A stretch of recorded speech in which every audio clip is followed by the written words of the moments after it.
የቴዲ አፍሮ መሬማ የሚለው ዘፈን አረብ ሀገር ላሉ ሴት ስደተኛ እህቶቻችን ወይም ለስራ ሳውዲ ዱባይ ምናም ለሄዱ ሴቶች የተዘፈነ አይደለም። በርግጥ ከሱ ጋር ማገናኘታችሁ ጥሩ። የግጥሙ መጨረሻ ላይም ልክ አረብ ሀገር እንዳሉ የአረብ ሀገር ስሞችን ጠርቶ እዛ እንዳሉ ወንድምና እህቶቼ መሬማ አሳዘንሽኝ ይላል። ግን መሬማ አረብ ሀገር የሄደች ኢትዮጵያዊ ሴት አይደለችም። ቶታሊ መሬማ የመናዊ ነች። ግን ምንድነው ታሪኩ? ምክንያቱም ይሄንን እምላችሁ ምንድነው ቴዲ በጣም ከባድ ስራ ነው የሰራው። ኢንተርናሽናል መሆን የሚችል እና በዓለም አቀፍ ደረጃም ትኩረት መሳብ የሚችል ክሮስ ካንትሪ የሆነ ስቶሪ ያለው ስራ ነው የሰራውና ላይ ቀለል ተደርጎ በቃ ይሁን አረብ ሀገር የሄዱ ሴቶች ታሳዝኑኛላችሁ አይነት ነገር ተደርጎ ሲገለጽ ኮምፈርት አልሰጠኝም። አንዳንዶቹ ደግሞ አረብ ሲደፍር ምናምንም እየሰሩ ነበር። ብቻ እሱ የእውቀት ማነስም ነው። ግን ዋናው ነገር ይሄ ትልቅ ታሪክ ነው ያነሳው። መሬማ ኢትዮጵያዊ አይደለችም። መሬማ የመናዊ ነች። ለምንድነው ግን ስለሷ እንደዛ ብሎ ያወራው የሚለውን ብናይ አሁን እዛ ላይ ታችሁታል። የጎዳናውን መንገድ ስትጠርጊ ምናምን ሲል አረብ ሀገር ያሉ እህቶቻችን ጎዳና ወጥተው መንገድ አይጠርጉም። ስለዚህ ይሄ ማለት የተሰራው ታሪክ ወይም ደግሞ የሚያወራው ስለነሱ አይደለም ማለት ነው። የሷ ታሪክ ይለያል። ቆይ መለስላችኋለሁ እሷን ከቆሻሻ ጋር ለምን እንዳገናኛት። እንደገና ደግሞ ስጠራት አትሰማኝም እያለ ነበርና ለምን ኢትዮጵያዊ ከሆነችማ ሲጠራት መስማት መመለስ አለባት። ዋናው ታሪክ ምንድነው? መሬማ ማለት ያል አልሙሐመሺን ወይም አካዳሚ ይሏቸዋል። የመን ውስጥ በጣም የተናቀ ሶሳይቲ አለ። የዛ ሶሳይቲ አንደኛዋ አባል ናት።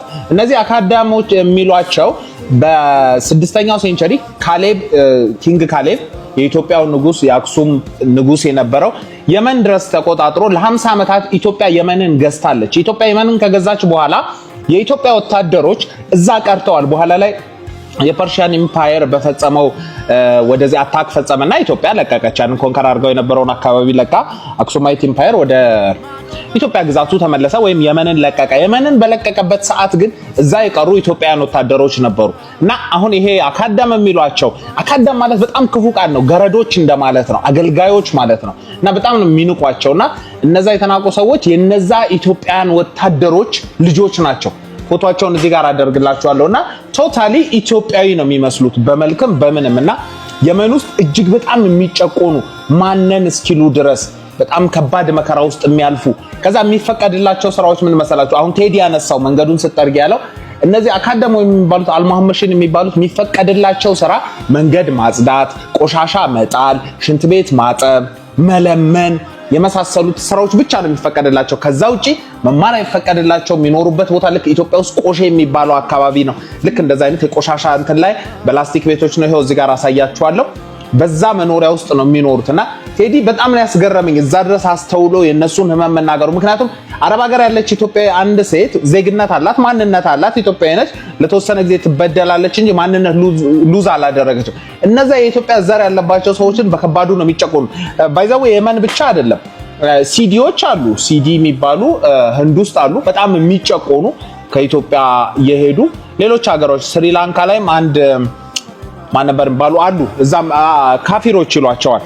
ስሪላንካም እንደውም ባህላዊ ዳንሳቸው ላይ ኢትዮጵያዊ ነውና ቴዲ በዛ ደረጃ ነው ተጉዞ የመን ላይ ያሉ የኢትዮጵያ ዝርያ ያለባቸው የኢትዮጵያ ዝርያ በመኖራቸው በፊት የገዙን ወታደሮች ልጆች ናቸው በሚል ከፍተኛ ጭቆና የሚደርስባቸው የሚሸሹበት አገር የሌላቸው ዜጎችን ነው ያለውና ለዛም ነው ብነግራት አትሰማ ባወራት አትመልስልኝ ያለው።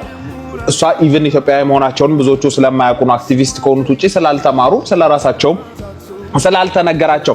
ለማንኛውም መጨረሻ ላይ ብሏል ልክ ለኢትዮጵያን በአረብ ሀገር ኖረው እንደሚሰቃዩት ሁሉ ለመሪማም ማዘንኩላት ይላልና ጥሩ ነው ለአረብ ሀገር ልጆችም መታዘኑ ህመማቸውን መገለጹ። ግን መሪማ ከዛ ከፍ ያለ ኢንተርናሽናል ስራ መሆን የሚችል ነው ለማለት ብዬ ነው። ምግቡ ቀዘቀዘ። ይሄን ሁሉ ሳውራ የወዳቢ ሲኒያ መካኒሳ አቦ ነው ያለው። የወዳቢ ሲኒያ መካኒሳ አቦ ብትመጡ ምግብ፣ መዝናኛ፣ ጭፈራው፣ ባህላዊ ዳንሱ፣ መኝታው ሁሉም ነገር አለላችሁ። ይመቻችሁ። ቴዲ መሬማን የመሰለ ምርጥ ስራ ስለሰጠህን ይመችህ።